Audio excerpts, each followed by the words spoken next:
एक सगळ्यात पहिलं म्हणजे की ज्यावेळी आपण आपल्यामध्ये असणारी शक्ती किंवा आपण त्याला कॅपॅसिटी, काम करण्याची कॅपॅसिटी म्हणतो ना आपण, ट्रॅक्टरची काम करण्याची एक कॅपॅसिटी असते, तशी माणसाची पण काम करण्याची कॅपॅसिटी आपण म्हणू शकतो, पण ती कॅपॅसिटी तेवढी नाही आहे.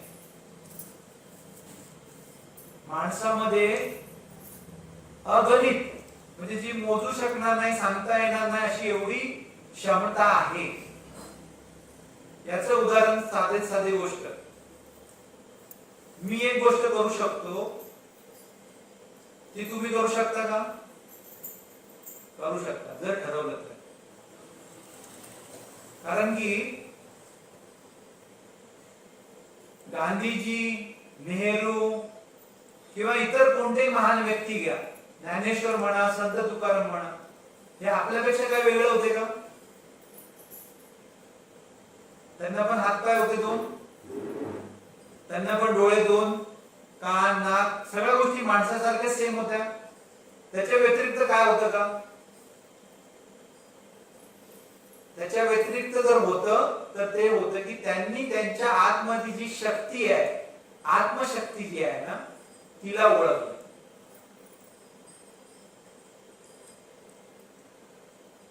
त्या आत्मशक्तीला ज्यावेळी ओळखलं त्यांनी, त्यावेळी त्यांनी काय केलं?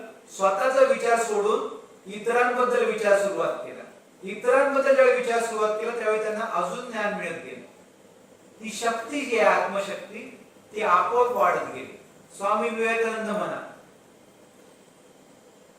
बाळ गंगाधर टिळक, शिवाजी महाराज, या सगळ्यांचा जर विचार केला तर त्यांनी स्वतःच्या कुटुंबाबद्दल विचार केला का? फक्त स्वतःच्या कुटुंबाबद्दल विचार केला का त्यांनी? शिवाजी महाराजांचे वडील जे होते ते सुभेदार होते, त्यांना असं काही वेगळं करण्याची काही गरजच नव्हती. त्यांच्या पाठी त्यांना पण सुभेदारकी मिळणार होती ना. पण त्यांनी कशाबद्दल बोलला, विचार केला की जो अन्याय चाललाय त्या अन्यायाला कुठेतरी वाचा फोडावी, यासाठी त्यांनी त्या गोष्टी केल्या आणि मग स्वराज्य निर्माण केलं. कधी स्वराज्य निर्माण झालं? ज्यावेळी त्यांनी स्वतःमध्ये ती आत्मशक्ती जाणली. ज्यावेळी त्यांच्या मातोश्री जिजाबाई जे आहेत त्यांनी क्षणोक्षणी, लहानपणापासूनच तुम्ही राजे आहात, तुम्ही शिवबा, तुम्ही राजे आहात, हे नेहमी सांगितलं, नेहमी ते बोलत गेल्या. ते नाही म्हणाला अरे तुला काय करायचंय, तुझा आपला शाळा शिक आणि काम बिम कर आणि बघ, तुला काय करायचंय, तुझे बाकी दुसरे दुनियादारी काय करायचं. आपण काय म्हटलं आपल्या बरोबर,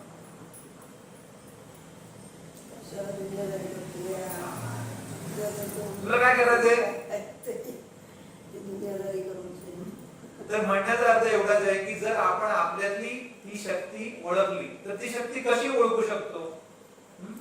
की बाबा काहीही शक्य आहे, हे ज्यावेळी आपण स्वतःला सांगतो, स्वतःला आपण ठरवतो की मला शक्य आहे, त्यावेळेस त्या गोष्टी पुढे घडू शकतात.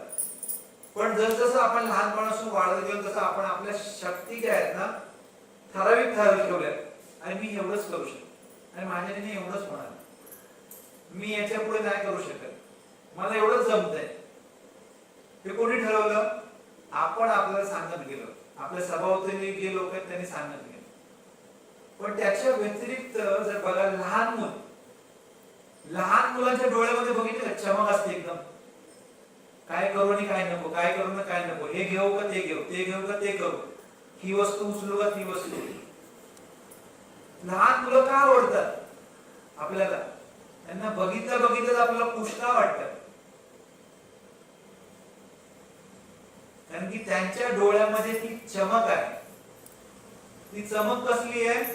नवीन नवीन गोष्टी शिकण्याची, नवीन गोष्ट जाणून घेण्याची, नवीन गोष्ट करण्याची. ते काहीतरी खेळणं घेतात, खेळण्याचं चाक काढतील, सेल काढतील, काहीतरी बघतील का? तर त्यांना उत्सुकता आहे ते काहीतरी नवीन शिकण्याची. आणि आपण काय म्हणतो, 2 मिनिटं, हा पोरगाना 2 मिनिटं एक खेळणं कुठे ठेवत नाही. 2 मिनिटं म्हणजे काय, त्या दिवशी त्याचा चक्काचूर सगळा तोडून फोडून मोकळं. मग तो का करतोय किंवा ती का करते? कारण त्यांच्यासाठी शिकणं हे स्वाभाविक आहे. आपण शिकणं काय केलं, आपण बंद करून टाकलं. नवीन काय शिकायचं म्हटलं तर आता ह्या वयात आता काय शिकायचंय, अर्ध आयुष्य तर गेलं, आता काय राहिले ते आपले असेच आहे की नाही. आता म्हटलं नवीन तुम्हाला काय शिकायचं म्हटलं काय म्हणतो आपण, तुम्हाला कोणाला सांगितलं वाचायला आता शिवण काम जे आपण शिकूया नवीन, तर काय म्हणाल तुम्ही, आता काय बाबा डोळ्याने दिसत नाही, काय करणार आणि काय कुठे जाऊन मी बिझनेस करणार आहे. तर म्हणण्याचा अर्थ काय आहे की लहान मुलं ज्या पद्धतीने ते त्यांच्या आत्मशक्तीला जाणत असतात, त्यांना विचारलं ना की अरे तू काय बनणार आहे, आज विचारलं अरे तू काय बनणार आहेस, मी पोलीस मध्ये जाणार, मी पोलीस बनणार. दुसऱ्या दिवशी विचारलं अरे तू काय बनणार आहे, मी मिलिटरी मध्ये जाणार आहे. चेंज, दुसऱ्या दिवशी लगेच चेंज, परवा डॉक्टर होणार आहे. का म्हणजे का की ते त्यांच्या मनात कुठलीच भीती नाहीये किंवा त्यांच्या मनात शंकाच नाहीये की होईल नाही होईल, झालं तर कसं होईल, काय करायचंय, याचा कुठलाच प्रश्न नसतो त्यांच्या मनामध्ये. बंधन हे कुठलंच नसतं. आपण काय करतो, कुठली गोष्ट म्हणली की पहिलं होईल का, मला झेपेल का, हा प्रकार.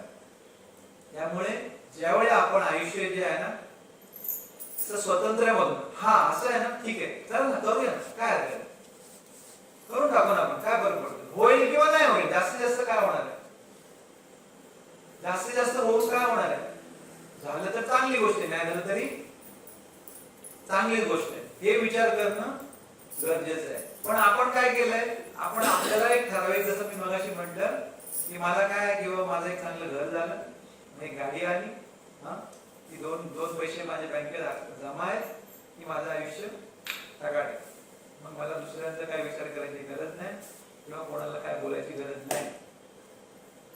की एकदा काय झालं की एक 12 वर्षाचा मुलगा होता आणि त्याच्या बरोबर एक 20 वर्षाचा एक दुसरा मुलगा होता. ते दोन मुलं जी आहेत ना अशीच फिरत गावाच्या बाहेर गेली. गावाच्या बाहेर एक विहीर होती, तिकडे गेली आणि अनायासे काहीतरी असं झालं त्याच्यामुळे तो मोठा मुलगा होता तो त्या विहिरीत पडला आणि त्याला पोहता येत नव्हतं. तो जो मोठा होता त्याला पोहता येत नव्हतं, दुसरा होता त्याला पोहता येत होतं, पण 20 वर्षाचा मुलगा केवढा मोठा आणि बारकायला कसं जमणार. पण त्यावेळी त्या माणसाला किंवा त्या मुलाला वाचवण्यासाठी त्याने शक्ती लावली, तिथे काहीतरी रशी का काय जे घेतलं ती घेऊन ती टाकली आणि त्या मुलाने 12 वर्षाच्या मुलाने 20 वर्षाच्या मुलाला बाहेर खेचून काढलं.